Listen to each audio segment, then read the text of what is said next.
Hi, I'm Walter Von Hune, and this is my friend. Mike Clayson, how are you? You wondering why we've been gone so long and haven't done any videos here?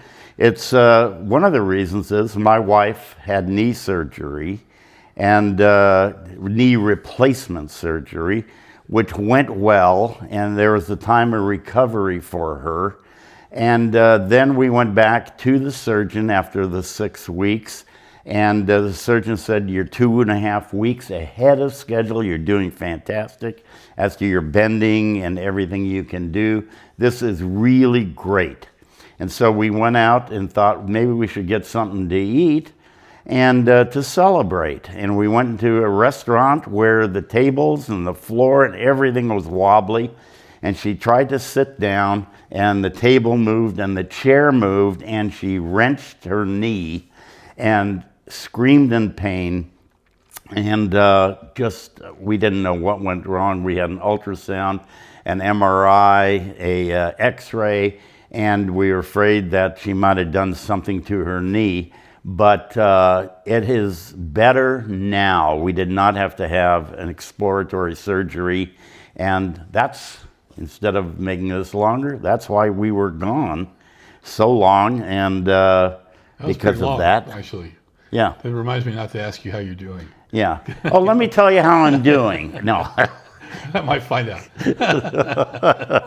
I'm sorry about Kimberly. I'm glad she's doing better. That's good. Yeah. But go ahead. Well, we were going to talk about food today because it came up.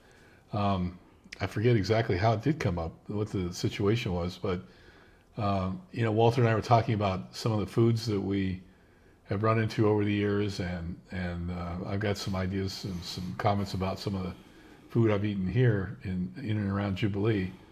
So let me just start, I guess. I noticed that when I moved up here in 2019, there were some aspects of the food up here that I thought were pretty, not exotic, but odd. And one of the most odd things that I thought were having oysters for breakfast. I didn't quite understand that. Where do they have that? Pretty much any place, any coffee shop you go into, if you sit down and some places serves a regular breakfast like eggs and toast. Yeah. A lot of them will offer the option of having, instead of bacon or sausage, you can have oysters. That's something that I don't think I would ever do. A lot of people do, and a lot of people love them. And I was at a local place that I like to go to called Shipwreck over in Olympia, and they served up some fried oysters to a friend of mine who was eating with me. They look pretty darn good, so I don't know. I like oysters. Did you try one? No, I didn't. No, but he said they were good. Okay. What's talking about food then? Yeah. What is the weirdest thing you've ever eaten? Well, I was talking to my wife about this earlier. So she and I are both kind of not food phobic exactly, but we're food cautious. We don't go out of our way to eat exotic foods. Yeah. We don't do them when we're traveling. We don't want to be sick. We don't want to eat things. We don't want to eat insects. And I'm not interested in eating game. I'm not interested in any of that stuff. I don't want to have. Have you ever had venison? Oh, sure. I've eaten deer. Sure. Okay. Yeah, venison. But I've not eaten. I've eaten wild boar before. That's about as far as it goes. Okay. Yeah. Bison. Yeah. Yeah. That's about it. I was in Mexico one time, and we were doing a movie, and we were in Veracruz, and then we went south of Veracruz for about 50 miles to this small town that had like a square where we were shooting, and they had normal people. They had the locals there.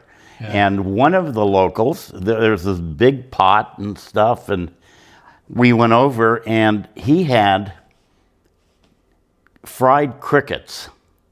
And I've seen them for sale. I would never in a million years try a fried cricket, but I did. Yeah. And you know what? They were salty. They were actually pretty darn good. But then on the other hand, once I was in China, and we were going and we were traveling through this back road, and this was in Beijing, and there was like this outdoor market with things hanging that you would never think about eating. I mean, just whatever they were selling there, and it's just hanging there for the locals to come eat. And like you said, you know, it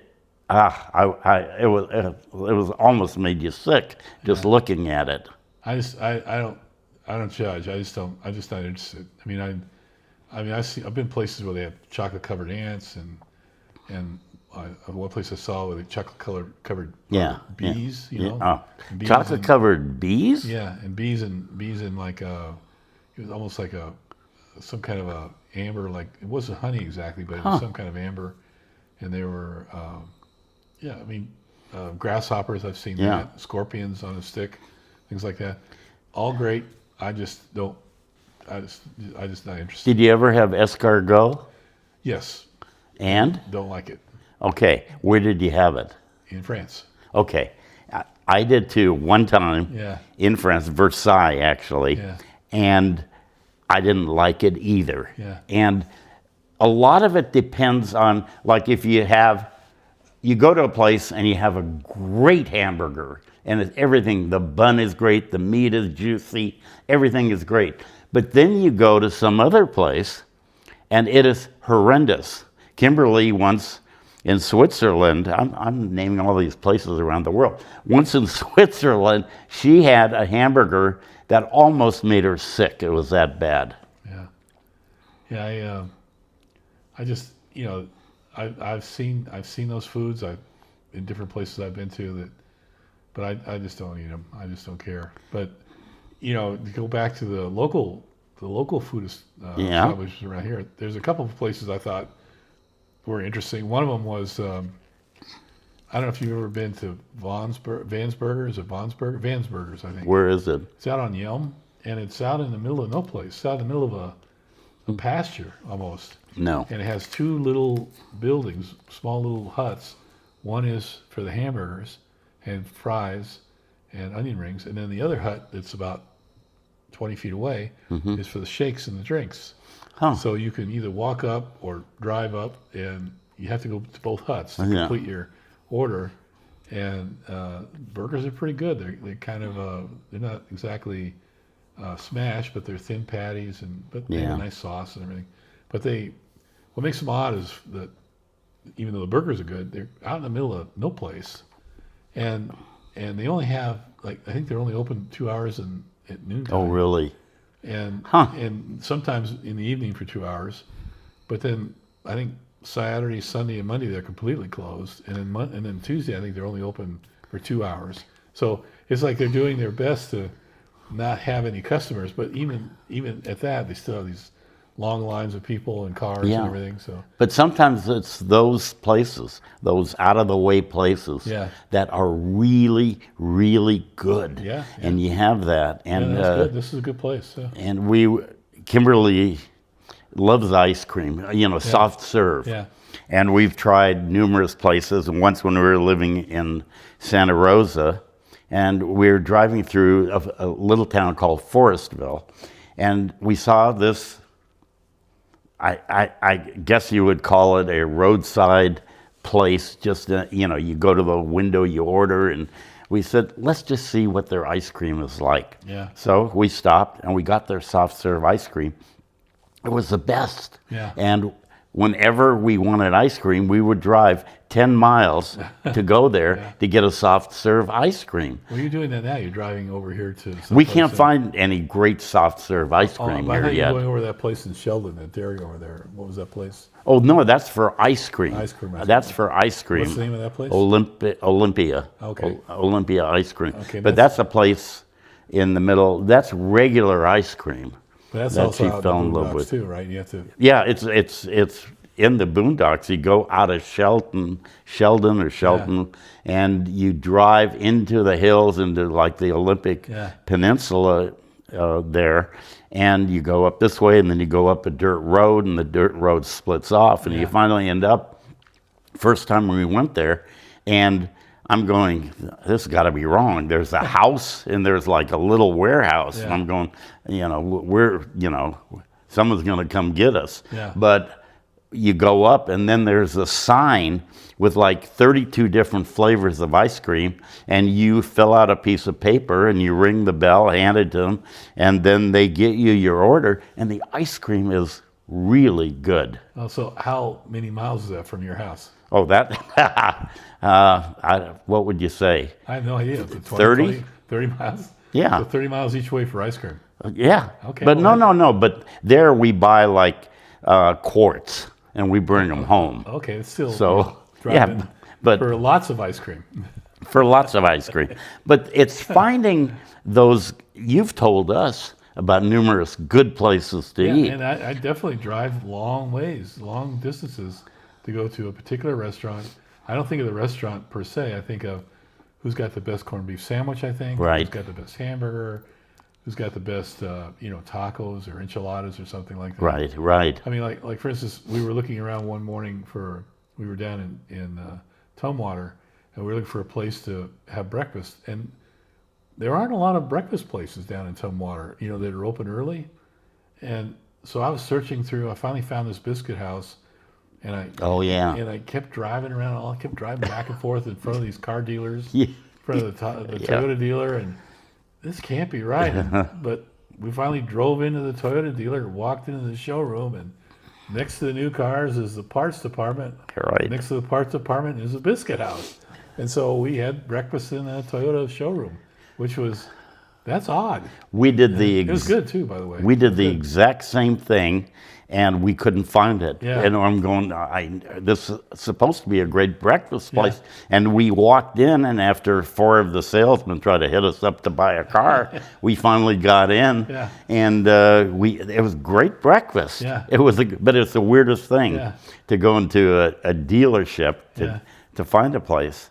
But one thing that we can't find here is Chinese food. Yeah. We cannot find any decent Chinese food around here. Yeah, we've looked too. It hasn't. We've tried a bunch of places, and they've been okay. Nothing terrible, but no place that we've said, well, we need to go right back to it. I wish that we had someplace. When we were in Sacramento one time, and I'd been there because working, and they have a Chinese place called Frank Fats, which I've heard of that place. Yeah. It's a famous place. The legislators used to go there and make deals and everything. And so we were there, and Kimberly and we ordered out, and she goes, well, what's it going to be like? And she goes, oh my gosh, I love this. It was that good. Oh, okay. So we're going down to San Francisco here at Easter time. And so she says, let's make a side trip to Sacramento that we can get good Chinese food. That's good. Yeah. Well, we're the same way. I mean, Cindy, my wife in particular, being from New York City, good Chinese food is one of the things that New York does really well. Yeah. And so we've been on the eternal quest for a good egg roll. Right. Something greasy that's nice and crispy. Right. The grease leaks down your arm when you're trying to eat it. With her being from New York and you being from LA, for that matter, that you had options of great food in numerous places, and that's harder to find up here. I find. Yeah, I mean, we in LA, if we want Chinese food, real good Chinese food, we drive into Chinatown. Right. Exactly. Or, if we wanted, authentic Mexican food, we'd pick out which state we wanted, the Oaxacan or we wanted Oaxaca or whatever we wanted, and we'd find the food that matched the state, and then we'd go there and eat the food, because there was just so much variety. But I found a good Mexican restaurant I think I like here right now. Which is? It's called Equal Latin. Yeah, it's very good. In Olympia, and I like them. I think that right now I'm really happy with them. I've been back there twice in a couple of weeks. No, I think you introduced us to that place, and we enjoyed that too. And it's always fun. We like to try different restaurants and say, oh, okay, well, we'll never be back to that one, or let's give it another shot. And that's like, we love sushi. And we could not find a sushi restaurant that we said, we love this place and this is where we'll go back. Until, again, I think it was you who said, try the Sushi House. Sushi House. And ever since then, that's the only place we go now. Same with us. That's the only place we go for Japanese. Yeah, we're sounding like an advertisement for different eateries. No, I think this is good because, you know, people have a hard time finding good food. Yeah. You know, Oh, yeah. And if we have some good experiences we can share, I think we should do that. I think for steaks, if you're talking about steaks, we've tried a couple places here, good steak houses that honestly we weren't that excited about. But you go up to Tacoma and you go to El Gaucho. Yeah, I agree with that. And that is really the best. It's costly, expensive, but it is really, really good steak, good service, great desserts. Everything up there that we found was fantastic. Yeah, I agree with that. It's expensive, but at least like you feel you're getting your money. Oh yeah, absolutely. Yeah. And you could spend that kind of money here in a couple of steakhouses, and to me, it's not as good at all. Okay. So, what's the best place that you can say you've ever eaten at, or can you name a place? You mean in my entire life? Yeah, that you can say, oh my gosh, this place is great. You know, the best thing I ever ate in my entire life, I gotta say, and I don't want to sound like a commercial, but it's the absolute truth. I mean, I was 11 years old, a Boy Scout, and we were out hiking, and we spent 10 days, this is in the summertime, up above Lake Arrowhead, hiking the Golden Knapsack or something like that trail. 75 miles, and we come out of the woods, and we end up in Fawnskin, which is just above Big Bear Lake.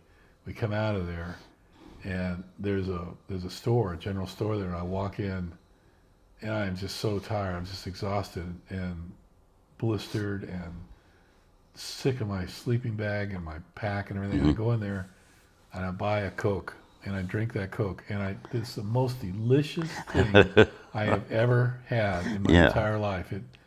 It was just so good. So even now, even this long afterwards, it's an indelible memory. The taste of that Coke. Yeah.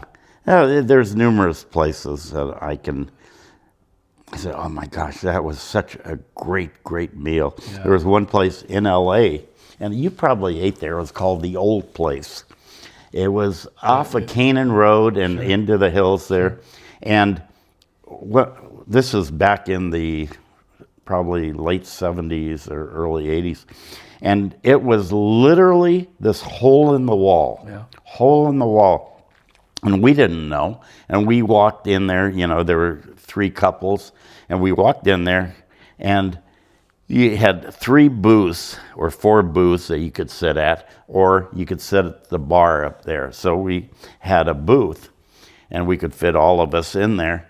And the waitress comes over, who is probably our age now, and she goes, what do you want?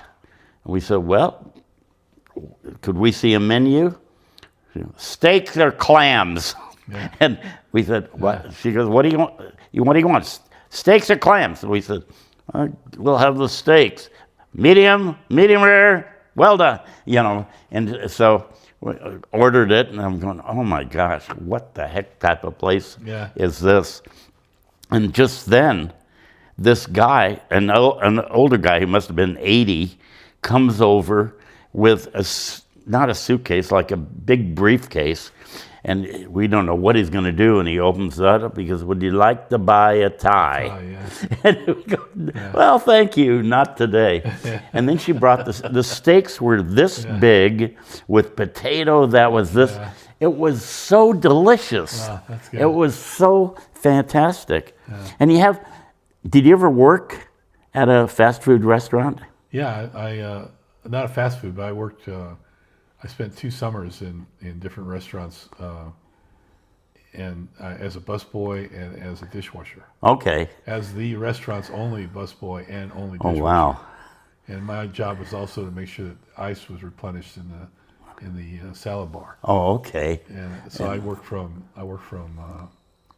1 o'clock until 11 o'clock that night, and I got minimum wage at the time was $1.65 an Yeah, hour. yeah. But they only had to pay me $1.50 an hour because they gave me a meal, which was a hamburger, and they were allowed to do that. But yeah, I didn't get really any tips or anything. I mean, the one waitress there was not interested in sharing the meager tips that she got with me. Right, right. So, yeah, so I did And- that for 2 summers. Yeah, I worked at a place called Danny's Dogs, Oh, I know Which- that place. Yeah, sure. which was there in Sylmar. And I got robbed, and that was a whole other story. But working at a hot dog stand, basically, in high school. And, speaking of jobs, Yeah. what other jobs, what was your least favorite job that you had? Well, that dishwasher. That busboy dishwashing really one? ranks right up there. I mean, because when I came back from there, I mean, I just had it after about a half a summer. The second summer, I just had it, and Yeah. so I go back and I get a phone call just a few days later from one of my close friend's father, who was a plumbing contractor, and he said, "Hey, you want to work for me for a few days? I need some help." I said, "Well, okay, what are you paying?" He said, $3 an hour, which was double what I was making. Yeah. Right? And so, I had my mom drop me off at the job site, and my job was we were doing groundwork, so they had just laid all the concrete footings for a big apartment building, and then we were going to put in all the underground sewer piping, and so we had a backhoe that dug the trenches, but then when we hit a concrete footing, the backhoe could only dig a certain amount, and so there was this kind of like a T-shaped piece of dirt underneath the footing where it had to be Okay. knocked through, and that was my job, was to go through and take a shovel and Oh, knock that wow. dirt through and shovel it out. I did that for 4 straight days in the middle of the summer in the San Fernando Valley. Oh, And so Friday came around, it was quitting time, and I'm going, man, I don't know what I'm doing, but it's not this. well, it's like, It's not this. And so yeah. so he goes, how you doing? I'm like, he's writing me a check, and I said, well, it was interesting, but Yeah, good. Nice knowing It's you. been great, but bye. and so he gives me a check and it was 4 times 3 times 8, and it was $96. Wow. Which was the most money I'd ever seen in my life. Yeah. And he says, you want to come back on Monday? I said, you bet.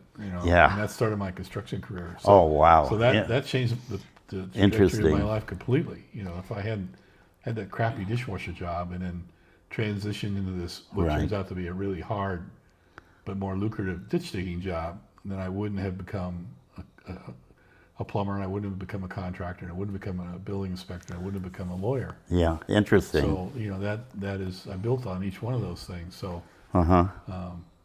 it's funny how things work like that. It is funny. The worst job I think I ever had, I worked at a liquor store in college, but then I got this job at iMagnin, if you remember that. So you worked retail. Well, no. Oh. I didn't work retail. I worked in Beverly Hills, and it was a job that you work from 12 to 5 in the morning, stocking. And you're stocking this and doing that. And I realized after 3 days, this is really cutting into my life. My brother said that to me. He said he would work more, except it interferes with his life. Well, it's 12 to 5, you're in college. Yeah. You got to do the studying and go to the classes, and then you have a social life that you don't have anymore. And so I just walked away from that job entirely, and I don't even remember what I got paid for doing that. But the liquor store taught me something, and that was I had guys coming in daily, and they would order a small little pint of Jim Beam or of vodka or of something. But it's the same guys, every day that would come in at the same time and order that pint. And me being a college student and saying, why don't they just buy a big bottle? They could have that at home. And then I realized that this is their drink every day and every night that they do. And I realized, boy, that's something I don't want to get into or ever do something like that. So jobs do teach you things. In college, when I went away to New York, New Jersey area for a summer one time, and I got a job at Continental Can Company. And, you know, I would work the night shift all night long, all summer long, doing paint cans, bringing them down this thing, putting them on a pallet. That was my job. And I got paid really well for, you know, doing that. Yeah. And I made Those jobs can be a trap. but be an absolute I trap. saw it. The whistle would blow, and people would they would take their lunch break, and I would see these guys who were at that time. I was in my early 20s, and I'd see these guys who were in their 55, 60 years old, and they'd take their little sack lunch and they'd open it and they'd eat, and they're done, and their whistle would blow, and they'd go back to their job. And I'm thinking to myself, this is their life. Yeah. I want to finish my education and I want to do something. Yeah. And, God bless them, for what they're doing and their life, but it wasn't for me. Yeah. So, and jobs do teach you things. And, everyone has to work. Everyone has to work. Yeah. And, so we've talked about jobs, we've talked about eating. Let's call it a day. Let's call it a day. Hey, Until next time. thanks for listening. All right.